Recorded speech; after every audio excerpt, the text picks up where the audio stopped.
Salam alaikum wa rahmatullahi ta'ala wa barakatuh. J'espère que vous vous portez bien et que vos proches aussi. Et j'espère que vous portez des masques. Je n'en porte pas aujourd'hui parce que je vous parle de chez moi. La dernière fois, nous avons étudié la notion de la Constitution. Nous avons vu comment la notion de la Constitution peut être approchée. Elle peut l'être de différentes manières. Nous allons voir aujourd'hui comment on pose un texte constitutionnel. Comment soit on pose un texte constitutionnel de manière originaire, en utilisant le pouvoir constituant originaire, soit en utilisant le pouvoir constituant dérivé. Il va de soi que cela dépendra de la nature de la Constitution que nous avons en place. Soit nous avons une constitution souple, et à ce moment-là, toute intervention se fera en fonction de la procédure législative ordinaire. C'est le Parlement qui décidera, et c'est le Parlement qui prendra l'initiative. Quand il s'agit d'une constitution rigide, les choses sont beaucoup plus complexes, beaucoup plus difficiles, et beaucoup plus lourde à mettre en place. Mais commençons d'abord par l'utilisation de ce qu'on appelle le pouvoir constituant originaire. Comment on pose une constitution pour la première fois? On reviendra tout à l'heure sur la nature, sur la façon dont on la révise. Comme nous l'avons dit la dernière fois, il y a deux sortes de modes d'établissement de la Constitution.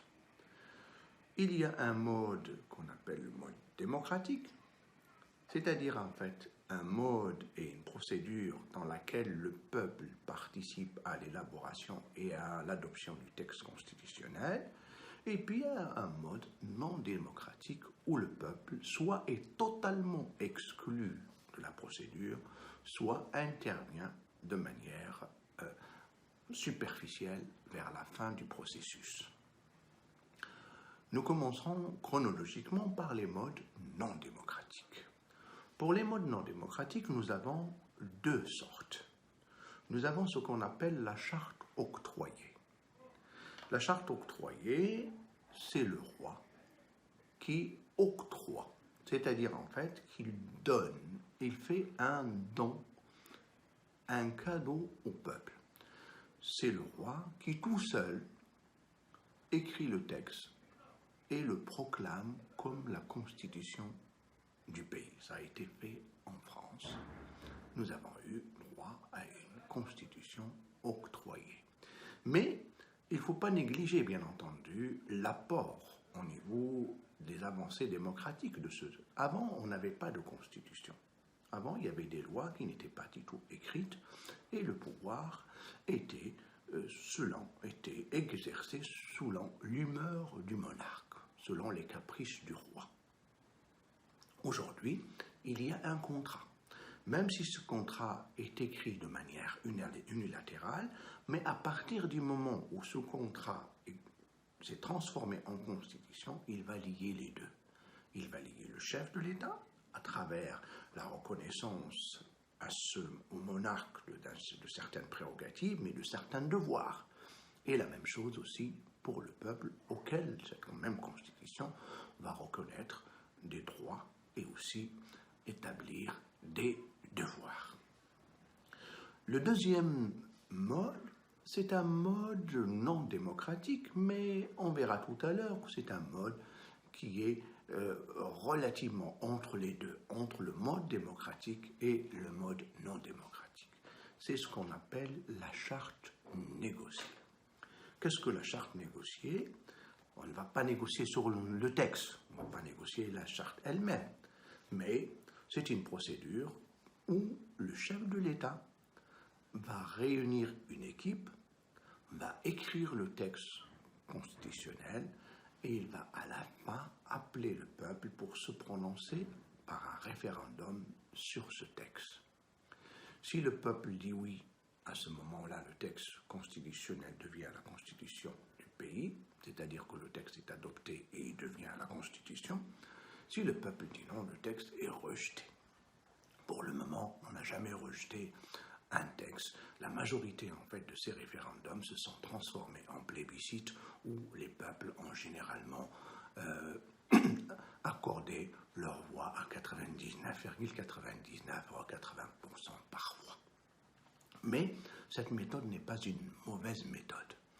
C'est-à-dire, en fait, que l'écriture du texte, ici, elle est confiée à des experts. Ce sont ces experts qui vont écrire le texte et le chef de l'État va faire en sorte que ce texte soit légitimé par le vote du peuple et par le vote de la nation.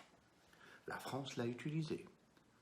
La Constitution de la Ve République, elle n'a pas été faite par une constituante. Elle a été faite par une équipe dirigée par Michel Debré, auquel le général de Gaulle avait confié la question de la révision constitutionnelle. Et cette équipe a travaillé et a donné un texte qui a été adopté et qui est devenu un texte très correct, très bon, un texte que tout le monde reconnaît comme un texte d'une véritable démocratie. Même si ce texte a été très très critiqué, on se souvient des critiques acerbes de l'ancien opposant qui deviendra un peu plus tard le président de la République, c'est-à-dire François Mitterrand, qui va écrire un texte, un pamphlet, un livre s'intitulant « Le coup d'État permanent » où il critique justement la manière par laquelle le général de Gaulle a taillé cette constitution sur mesure. Mais ce monsieur est devenu président de la République après et il n'a pas touché au texte constitutionnel considérant en fait que ce texte est un bon texte constitutionnel.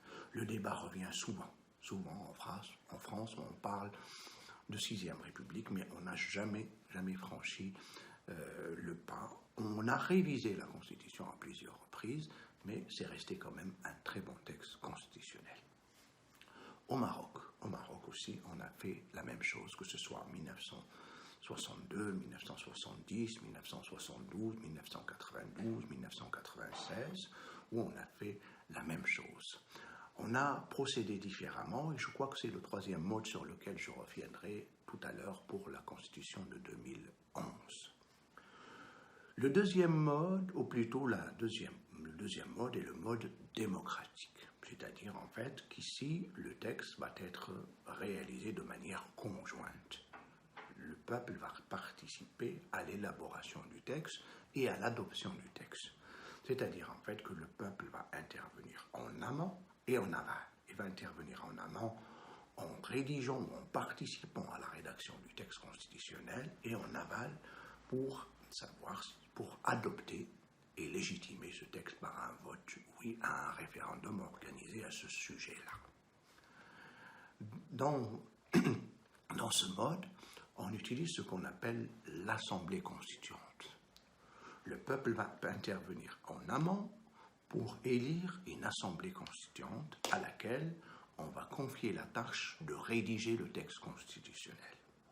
Une fois que cette constituante a fini son travail, le texte est soumis en deuxième lieu au peuple qui va l'adopter ou le rejeter.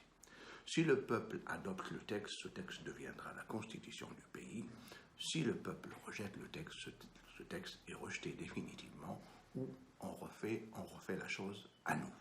C'est ce qui s'est passé en France en 1946 où on a procédé à deux manières. En 1946, en mai, le premier référendum a rejeté le premier texte de la 4e République, et puis en octobre, on a adopté le deuxième texte qui va permettre à la 4e République d'être établie comme un nouveau système politique en France.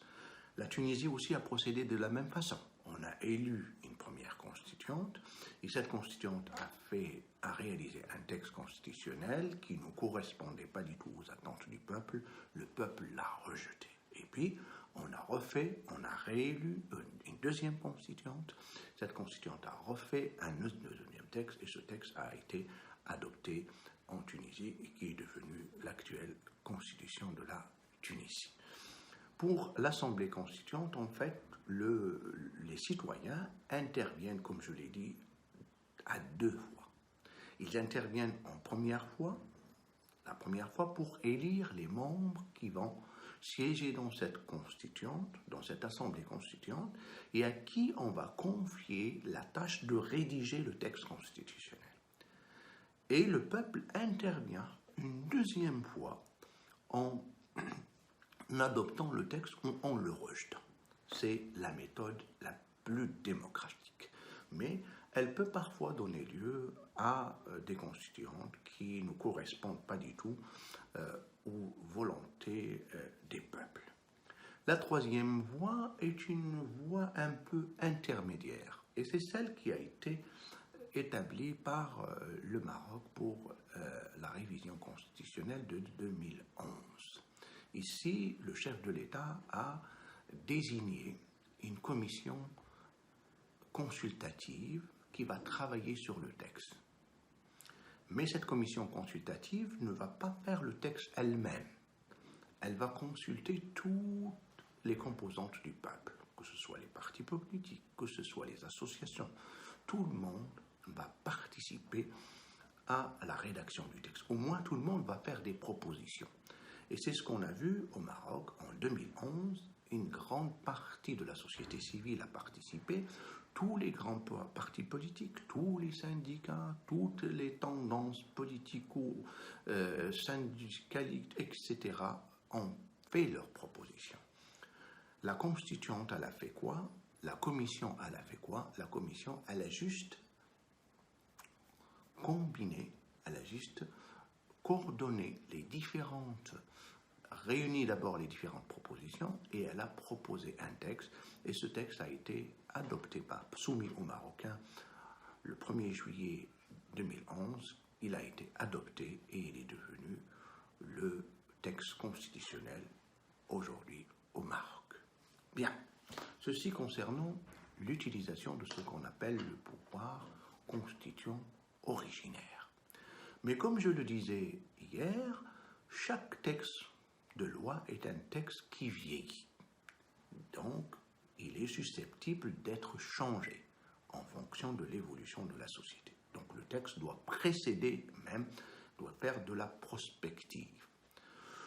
Pour cela, la Constitution, à l'intérieur d'elle-même, porte les raisons du changement dans ce qu'on appelle les procédures de révision. Elle permet de réviser certaines choses, mais elle interdit de réviser d'autres. C'est-à-dire en fait qu'à l'intérieur de la Constitution, on va avoir un titre qui va s'intituler de la révision constitutionnelle. Dans notre cas, c'est le titre 14, article 172 et suite jusqu'à 175. Cela veut dire quoi?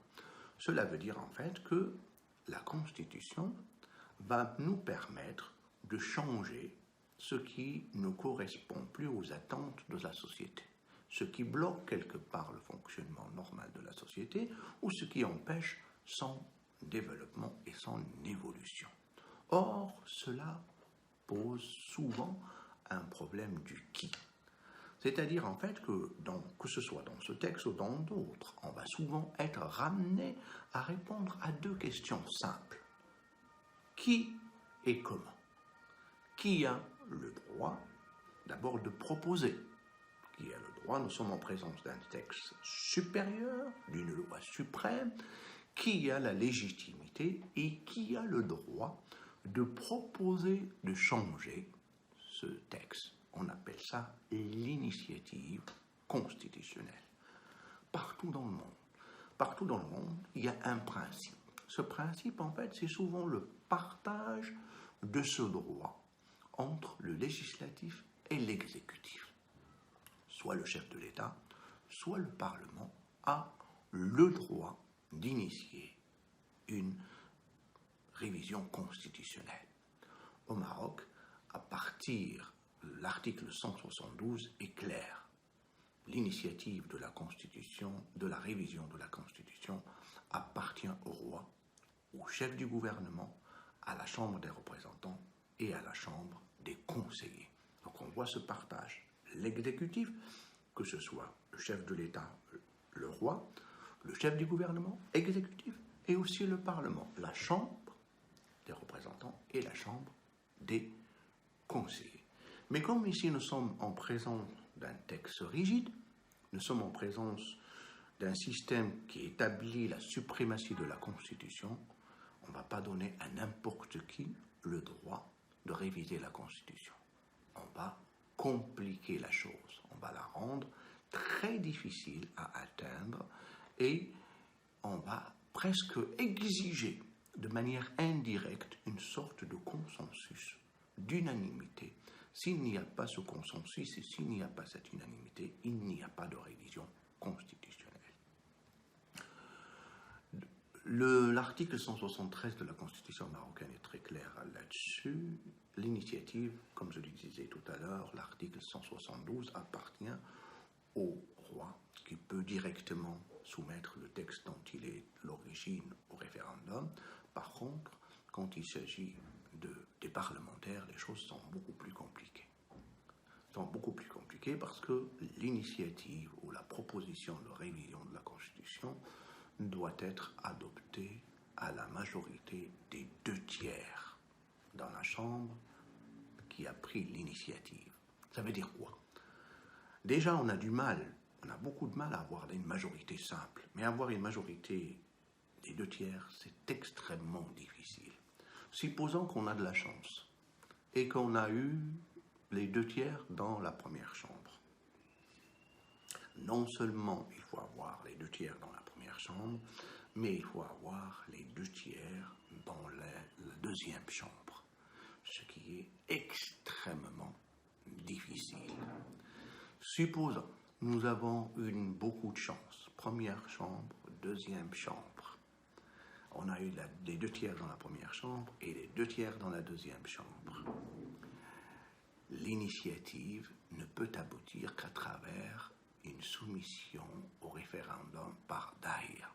C'est-à-dire, en fait, il faut que le roi aussi soit d'accord et rien dans la Constitution n'oblige le roi à soumettre une révision constitutionnelle qui ne le satisfait pas.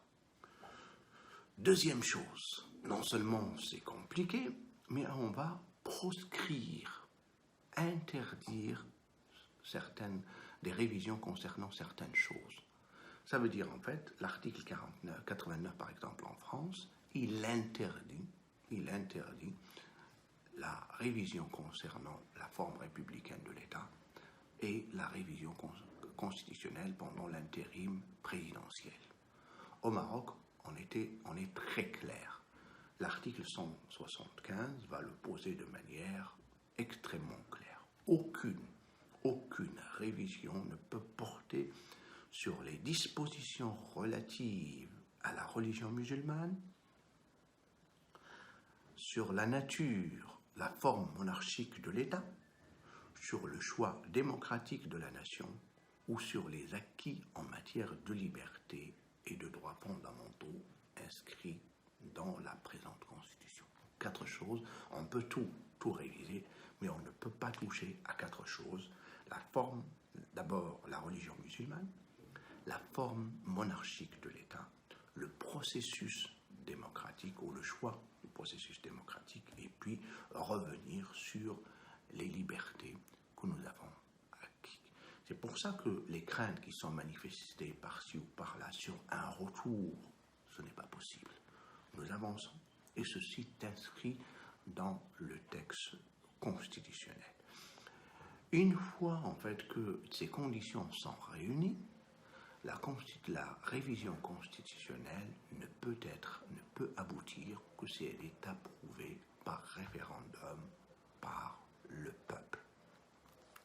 Bien entendu, quand on a généralement affaire dans les révisions constitutionnelles, et on le voit surtout dans les pays en voie de développement ou en voie de démocratisation, un processus de démocratisation, on est souvent sur le rasoir entre le véritable référendum où on répond à une question concernant la Constitution par oui ou non, ou une forme plébiscitaire Et c'est malheureusement ce qui se passe.